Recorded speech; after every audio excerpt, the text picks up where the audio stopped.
नमस्कार बंधुरा फूड कैनभासे आपनादेर सबाइके स्वागत।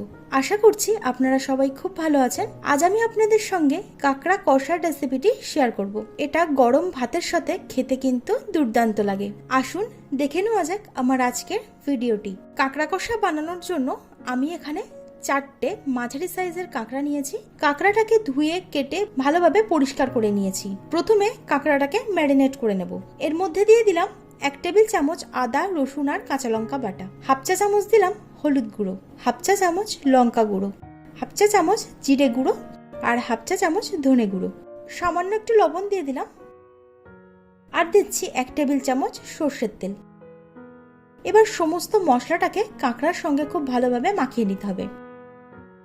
কাঁকড়ার সঙ্গে সমস্ত মশলাটাকে আমি খুব ভালোভাবে মাখিয়ে নিয়েছি। এবার এটাকে 1 ঘন্টার জন্য ম্যারিনেট হতে রেখে দেব। এবার একটা কড়া গরম করে দিয়ে দিলাম সরষের তেল। রান্নাটা অবশ্যই সরষের তেলেই করবেন। তেলটা গরম হয়ে যাওয়ার পর এর মধ্যে দিচ্ছি একটা তেজপাতা আর একটা শুকনো লঙ্কা, আর সঙ্গে দিচ্ছি 4টে ছোট এলাচ, 4টে লবঙ্গ আর একটা দারচিনি। সমস্ত মশলাগুলোকে কয়েক সেকেন্ডের জন্য একটু ভেজে নিতে হবে। ফোড়নের থেকে সুন্দর গন্ধ আসতে শুরু করলে এর মধ্যে আমি দিয়ে দিলাম পেঁয়াজ কুচি। এখানে আমি দুটো বড় সাইজের পেঁয়াজ নিয়ে মিহি করে কুচিয়ে নিয়েছি। এবার ফ্লেমটাকে মিডিয়ামে রেখে ক্রমাগত নাড়তে নাড়তে পেঁয়াজটাকে ভেজে নিতে হবে যতক্ষণ না একটু ডার্ক কালার চলে আসছে। পেঁয়াজটা ভাজা হয়ে যাওয়ার পর এর মধ্যে আমি দিয়ে দিলাম 1 টেবিল চামচ আদা রসুন আর কাঁচা লঙ্কা বাটা।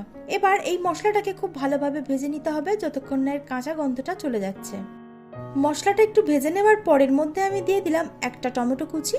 এখানে মাঝারি সাইজের একটা টমেটো নিয়ে সেটাকে আমি ছোট ছোট করে কেটে রেখেছি। ভালোভাবে নাড়াচাড়া করে মিশিয়ে দিয়ে ফ্লেমটাকে লোতে করে দিলাম। এবার আমি এর মধ্যে দিয়ে দিচ্ছি হাফ চা চামচ হলুদ গুঁড়ো, হাফ চা চামচ লঙ্কা গুঁড়ো, 1 চা চামচ জিরে গুঁড়ো, 1 চা চামচ ধনে গুঁড়ো, হাফ চা চামচ গোলমরিচের গুঁড়ো, লবণ দিয়ে দিলাম স্বাদ অনুযায়ী আর 1 চা চামচ দিচ্ছি কাশ্মীরি লাল লঙ্কার গুঁড়ো। এটা দিলাম কালারের জন্য। এবার সমস্ত মশলাটাকে খুব ভালোভাবে নাড়াচাড়া করে মিশিয়ে দেওয়ার পর একটু কষিয়ে নিতে হবে। সামান্য একটু জল দিয়ে দিলাম যাতে মশলা কষানোর সময় কোনোভাবে পুড়ে না যায়। মশলাটাকে খুব ভালোভাবে কষিয়ে নিয়েছি। এবার আমি এর মধ্যে দিয়ে দিলাম ম্যারিনেট করে রাখা কাঁকড়াগুলো। এবার এই মশলার সঙ্গে কাঁকড়াটাকে খুব ভালোভাবে নাড়াচাড়া করে মিশিয়ে দিয়ে কষিয়ে নিতে হবে। ফ্লেমটাকে কিন্তু লো টু মিডিয়ামে রেখেছি। সামান্য একটু জল দিয়ে দিলাম যাতে কাঁকড়াটা কষানোর সময় কোনোভাবে কড়ার নিচে লেগে না যায়।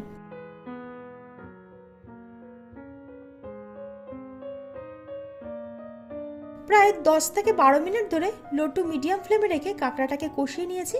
এবার আমি গ্রেভির জন্য এর মধ্যে দিয়ে দিলাম গরম জল। তো এখানে আমি 2 কাপ পরিমাণ জল দিলাম। আপনারা আপনাদের গ্রেভির পরিমাণ অনুযায়ী জলটা দেবেন।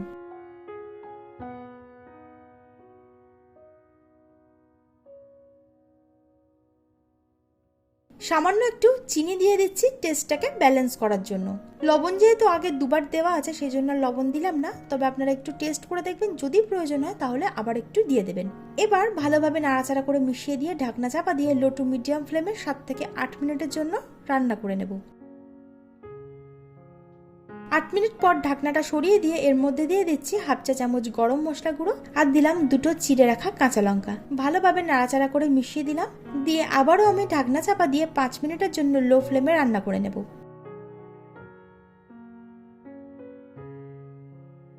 5 মিনিট পর ফিরে এসেছি। কাঁকড়া কষা আমাদের একদম তৈরি।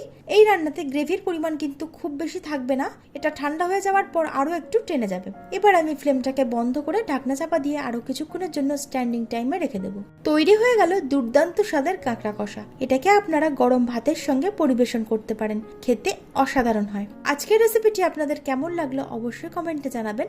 ভালো লাগলে লাইক আর শেয়ার করতে ভুলবেন না। আমার চ্যানেলের নতুন বন্ধু হলে চ্যানেলটা সাবস্ক্রাইব করে নেওয়ার অনুরোধ রইল। পাশে থাকা বেল আইকনটি অবশ্যই ক্লিক করে দেবেন, তাহলে আমি আমার চ্যানেলে নতুন কোনো ভিডিও আপলোড করলে তার নোটিফিকেশনটাও আপনাদের কাছে পৌঁছে যাবে। আজ তবে এই পর্যন্তই, আবার হাজির হয়ে যাব নতুন একটা ভিডিও নিয়ে। আপনারা ভালো থাকবেন, সুস্থ থাকবেন। ধন্যবাদ।